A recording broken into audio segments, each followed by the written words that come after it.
I never believed in Bigfoot until I reviewed the body camera footage from Deputy Marcus Webb's final patrol, 47 minutes of recording that law enforcement tried to bury, showing something that tracked him through the Oregon wilderness with terrifying intelligence. What I found in those missing frames wasn't just evidence of Sasquatch. It was proof that whatever Marcus knew exactly what it was doing. But here's what keeps me awake at night. If these creatures are real and this organized, how many others have vanished in our forests without anyone knowing the truth? The radio crackled to life at exactly 11:47 p.m. on October 15th, breaking the silence inside Deputy Marcus Webb's patrol car. He had been driving along Highway 58 for 3 hours that night, watching the dark trees of the Willamette National Forest slide past his windows like shadows. The dispatcher's voice sounded tired and a little annoyed. There was a call about strange noises coming from Forest Road 5897, about 12 miles into the woods. Campers reported hearing something that didn't sound like any animal they knew. They said it was loud. They said it scared them so much they packed up and left. Marcus sighed and turned his steering wheel toward the forest access road. He had worked as a deputy in Lane County for 8 years. He had heard every kind of call you could imagine. Bears getting into trash cans, elk wandering onto highways, teenagers setting off fireworks where they shouldn't. This would probably be nothing more than a raccoon knocking over a cooler or maybe an elk in heat. Still, he had to check it out. That was his job. The paved road turned to gravel after 2 miles. Then the gravel turned to dirt. His headlights cut through the darkness, making the tree trunks glow white before disappearing back into black. The forest pressed in close on both sides. Douglas fir trees stretched up so high that Marcus couldn't see their tops. The undergrowth was thick with ferns and blackberry bushes. He hadn't seen another car or person for 20 minutes. Marcus pulled into the camping area where the call came from. His headlights swept across an empty fire pit and a picnic table. The campers were long gone. He could see fresh tire tracks in the mud where they had rushed to leave. He put his car in park and grabbed his flashlight from the passenger seat. Before he stepped out, he reached up and turned on his body camera. The little red light blinked on. He always turned it on when he left his vehicle. It was department policy. But tonight, something made him double-check that it was actually recording. The air outside was cold and damp. Marcus could see his breath in small white clouds. The smell of wet pine needles and rotting wood filled his nose. He swept his flashlight across the campsite. Everything looked normal at first. The fire pit was cold. Some trash fluttered near a garbage can. Then he saw the footprints. They were in the soft mud near the tree line. Marcus walked closer and pointed his flashlight down. His heart started beating faster. These weren't bear prints. They weren't elk or deer. They looked like human footprints, but they were massive. Marcus knelt down to get a better look. He pulled a pen from his pocket and laid it next to one print for scale. The footprint was at least 16 inches long and 7 inches wide. Whatever made it had 5 toes, just like a human, but no human had feet this big. Marcus stood up and followed the prints with his flashlight. There were more of them, pressed deep into the earth. Each print was at least 2 inches into the ground. Whatever made these had to weigh a lot. He followed them to the edge of the forest. That's when he noticed the branches. Several large branches on the lower part of the trees were snapped clean off, not broken from wind or age. These were fresh breaks. Green wood showed at the snap points. The breaks were 7 feet off the ground, maybe 8 feet. Marcus was 6 feet tall, and he couldn't reach them without jumping. Something had walked through here. Something big and heavy, something that broke branches as it moved. Marcus felt a chill that had nothing to do with the cold air. He reached for his radio and was about to call it in when he heard the sound. It came from deep in the forest, maybe 200 yards away. It started low, like a growl. Then it rose up into something between a howl and a scream. It wasn't quite like anything Marcus had ever heard.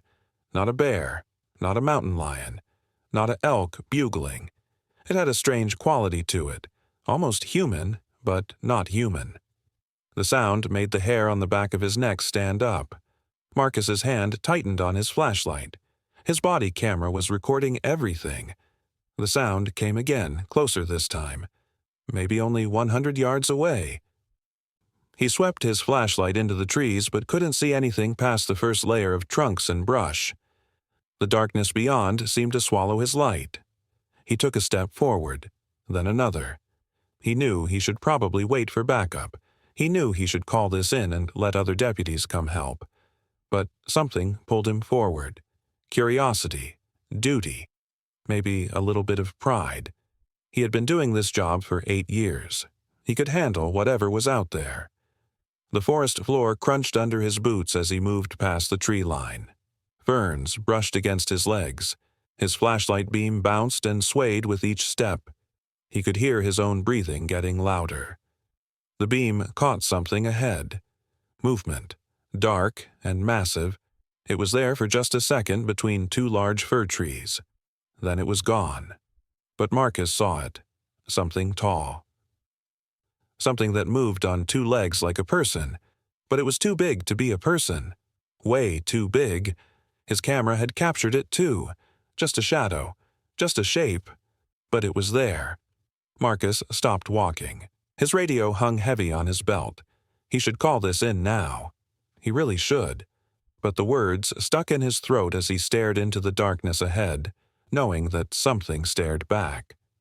Marcus should have turned around right then. Every part of his training told him to call for backup and wait at his vehicle, but his feet kept moving forward into the darkness. The thing he saw had gone deeper into the forest, and he needed to know what it was. His flashlight swept back and forth across the trees. The beam seemed weaker now, like the darkness was pushing back against it. He could hear his own footsteps too loud in the quiet. Every snap of a twig under his boots made him jump. He walked for 5 minutes, then 10. The trees grew thicker here. The branches overhead blocked out even the small amount of moonlight that had been filtering through before. His flashlight was the only source of light in a world of black. Marcus checked his radio to make sure it was working. The little green light showed it was on. He thought about calling dispatch. His finger hovered over the button. But what would he say? That he saw a shadow? That he heard a weird sound? They would think he was crazy. Then he saw the footprints again. They were in a patch of soft ground near a fallen log. The same massive prints. 16 inches long. Deep in the mud. But these were fresh. Really fresh. Water was still seeping into the depressions from the surrounding soil. Whatever made them had passed this way just minutes ago, maybe seconds. Marcus pointed his flashlight ahead, and that's when he saw the eyes. They were about 30 yards away, up high in the darkness. 2 eyes that reflected his light back at him with a yellow-green glow, like when you shine a light at a deer at night and their eyes light up. But these eyes were 8 feet off the ground, maybe 9. They stared at him without blinking, without moving. Marcus froze. His hand dropped to his belt where his weapon sat in its holster. He didn't draw it. He just touched it to make sure it was there. The eyes watched him. They seemed to study him. There was something behind those eyes, something that felt like thinking, like the thing was making choices about what to do next. Marcus raised his radio to his mouth. His hands were shaking now. He pressed the button and spoke quietly. He gave his badge number and his location. He said he was tracking something large in the forest and might need assistance. His voice sounded strange, tight and high. Before he finished talking, he heard something that made his blood run cold. His own words came back to him from the darkness. Not an echo. That wasn't possible this deep in the forest with all these trees. This was different. It sounded like his voice played back on a recording. The same words, the same tight tone, but coming from where those eyes were staring at him. The radio slipped from his hand. It hit the ground with a thud. Marcus took a step backward. The eyes moved. They shifted to the left and disappeared behind a massive tree trunk. He could hear movement now. heavy footfalls, but they weren't running away. They were moving parallel to him, circling. Marcus spun his flashlight to the left and caught another glimpse. A dark shape, huge and covered in hair, shoulders wider than any man's, arms that hung down past where knees should be. It moved between the trees with surprising quiet for something so big. Then it was gone again. Marcus started walking faster, following the thing even though his brain screamed at him to turn back. The forest floor sloped downward. He had to grab onto branches to keep from sliding. His flashlight showed more signs now. Branches broken at impossible heights, trees with bark scraped off in long strips. And then he found the shelter. It was in a small clearing at the bottom of a ravine. Branches and logs had been leaned together to form a crude dome shape. It was big enough that Marcus could have stood up inside it if he wanted to. He didn't want to. He approached slowly, his camera recording everything. The shelter smelled awful, like rotten meat and wet dog and something else he couldn't name. His light showed the inside. There were bones scattered on the ground. Deer bones from the look of them. Some were cracked open. The marrow had been sucked out. There were also scratches on the larger logs. Deep gouges in the wood that looked almost like letters or symbols. They formed patterns, circles and lines that repeated. Marcus had seen Native American petroglyphs before on rock walls. These looked a little like that, but different. Cruder, more primitive, but still made with purpose. He was so focused on the shelter that he didn't hear the approach until it was too late. A hand grabbed his shoulder. At least it felt like a hand. Massive and strong. It spun him around with such force that he fell. His flashlight went flying. It landed pointing up at an angle, and in that light Marcus saw it clearly for the first time. The creature stood over him, at least 9 feet tall. Its body was covered in dark brown hair. Its face was flat with a heavy brow and a wide nose. The eyes were the worst part. They were too human, too aware. They looked down at Marcus with what he could only describe as curiosity mixed with something like anger. Marcus scrambled backward. His hand found his flashlight. He pointed it up at the creature. It didn't run. It didn't attack. It just stood there, watching him. Then it opened its mouth and spoke. Not words exactly, but sounds that had rhythm and tone like language. Like it was trying to communicate. Marcus felt his mind struggling to understand what was happening. This couldn't be real. But it was standing right there. He looked at his watch. It was 12:34 a.m. He needed to remember that. He needed to remember everything. His camera was still recording on his chest. He could feel it there. Proof. He finally had proof. But as he stared up at the impossible creature towering over him, Marcus realized that some truths were too big to share, too dangerous to know. The creature took a step closer. Marcus pressed himself against the wall of the ravine. Cold mud soaked through his uniform. His flashlight shook in his hand, making crazy shadows dance across the creature's face. It tilted its head to the side like a dog trying to understand a new sound. Then it did something that made Marcus forget how to breathe. It pointed at his chest, right at his body camera. The red light blinked there in the darkness. The creature made a low rumbling sound deep in its throat. It pointed again, more firmly this time. It knew what the camera was. It understood that Marcus was recording. Marcus's hand moved slowly to his chest. His fingers found the camera. Every instinct told him not to turn it off. This was evidence. This was proof of something the world needed to see. But the creature's eyes followed his hand. Those two human eyes watched and waited. Marcus felt a choice forming in his mind. Keep recording and see what happens, or turn it off and maybe, just maybe, get out of this ravine alive. His thumb found the button. He hesitated. The creature took another step forward. It was close enough now that Marcus could smell it. That wet dog smell mixed with something wild and old.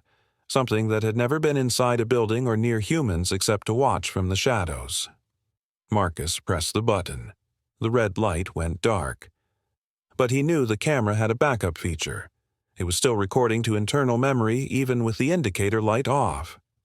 The department had added that feature 2 years ago after some deputies were accused of turning off cameras during important calls.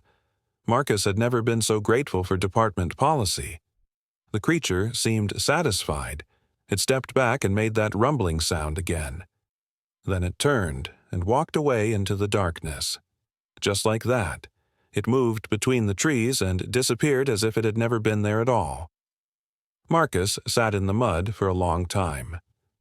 His whole body was shaking. He tried to stand, but his legs wouldn't work right. When he finally got to his feet, he checked his watch again. It was 1:21 a.m. He stared at the numbers. That couldn't be right. The last time he looked, it had been 12:34 a.m. That was just a few minutes ago, wasn't it? But 47 minutes had passed. 47 minutes that felt like 5. What happened in that missing time? Marcus touched his face and his hands. Everything felt normal. But something was wrong. Something had happened that he couldn't remember. He climbed out of the ravine, slipping twice in the mud. His flashlight was dimmer now. The batteries were dying. He needed to get back to his car. He needed to call this in. But as he walked, doubt started creeping into his mind. What would he tell them? What would they believe? He had the camera footage. That was something. But would it be enough? Or would they think he faked it? Would they think he was crazy? The walk back took forever. The forest felt different now, more alive. Marcus kept spinning around, sure that something was following him. He caught glimpses of movement in his dying flashlight beam, shapes that vanished when he pointed the light directly at them. Once he heard footsteps matching his own. When he stopped, they stopped. When he started again, they started. But he never saw anything clearly. Just shadows and suggestions of things watching from between the trees. When he finally reached the camping area, his patrol car sat exactly where he left it. The headlights were still on, the engine was still running, but something felt wrong. Marcus approached slowly. The driver's side door was open. He knew he had closed it before going into the forest. He always closed his door. Always. He looked inside. Everything appeared normal. His coffee cup sat in the holder. His clipboard was on the passenger seat. But there was mud on the driver's seat. Big clumps of dark, wet mud, the same mud from the ravine bottom. Marcus's radio crackled. The dispatcher was calling his badge number. She sounded worried. She said he had missed 2 check-ins. She asked for his location and status. Marcus grabbed the radio with shaking hands. He pressed the button to respond, but the words wouldn't come out. What could he say? He had seen something impossible. He had 47 minutes he couldn't remember. He had mud in his car that he didn't track there. Finally, he said he was fine. He said he was heading back to the station. His voice sounded flat and far away, even to himself. The drive back was a blur. Marcus couldn't focus on the road. His mind kept returning to those eyes, that pointing finger, the missing time. When he pulled into the station parking lot at 3:15 a.m., he sat in his car for 10 minutes before going inside. His sergeant met him at the door. The older man took one look at Marcus and frowned. He asked if everything was okay. Marcus nodded but said nothing. The sergeant's frown deepened. He said Marcus looked different, like something had changed. Marcus felt it too. Something inside him had shifted. Some part of him that understood how the world worked had broken and couldn't be fixed. He went to his locker and removed his body camera with trembling fingers. He held it in his hands and stared at the little device. Everything was in here. All the proof, all the answers. But as he looked at his reflection in the locker's mirror, Marcus barely recognized himself. His eyes were different, hollow and distant, like he had seen too much, like he knew things now that couldn't be unknown. He placed the camera in an evidence bag and sealed it.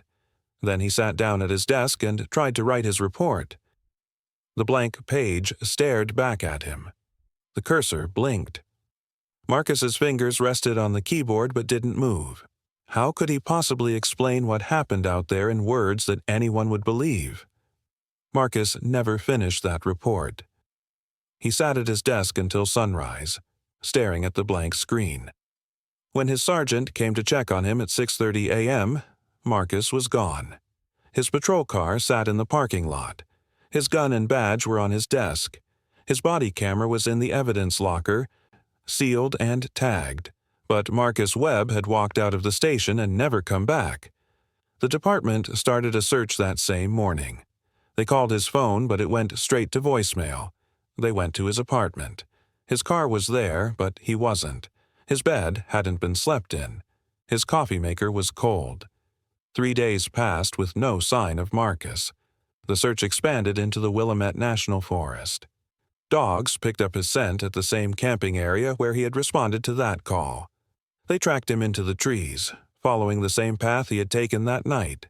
The scent led to the ravine, to the shelter made of branches and logs. But Marcus wasn't there. The dogs lost the trail at the bottom of the ravine. It just stopped, like he had vanished into thin air. The search and rescue teams found his flashlight half buried in mud. The batteries were completely dead, but there was no other trace of him. On the 4th day, someone remembered the body camera. A young deputy named Sarah Chen pulled it from evidence and connected it to her computer. The department had been so focused on finding Marcus that they forgot about the footage. Sarah started watching from the beginning. She saw everything Marcus had seen: the massive footprints, the broken branches, the eyes in the darkness. She saw the shelter and the bones and the strange markings on the wood. Then she saw the creature, all 9 feet of it standing over Marcus in the flashlight beam. Sarah stopped breathing. She watched the creature point at the camera. She saw Marcus reach up and the indicator light go dark, but the footage kept recording like it was supposed to. This is where things got strange. The timestamp showed 12:34 a.m. when the light went out. The next clear footage was at 1:21 a.m., 47 minutes. But those 47 minutes weren't blank. The camera had kept recording the whole time. Sarah leaned closer to her screen. The footage during those missing minutes was dark and blurry. The camera seemed to be moving, but not like someone walking. More like swaying, like Marcus was being carried.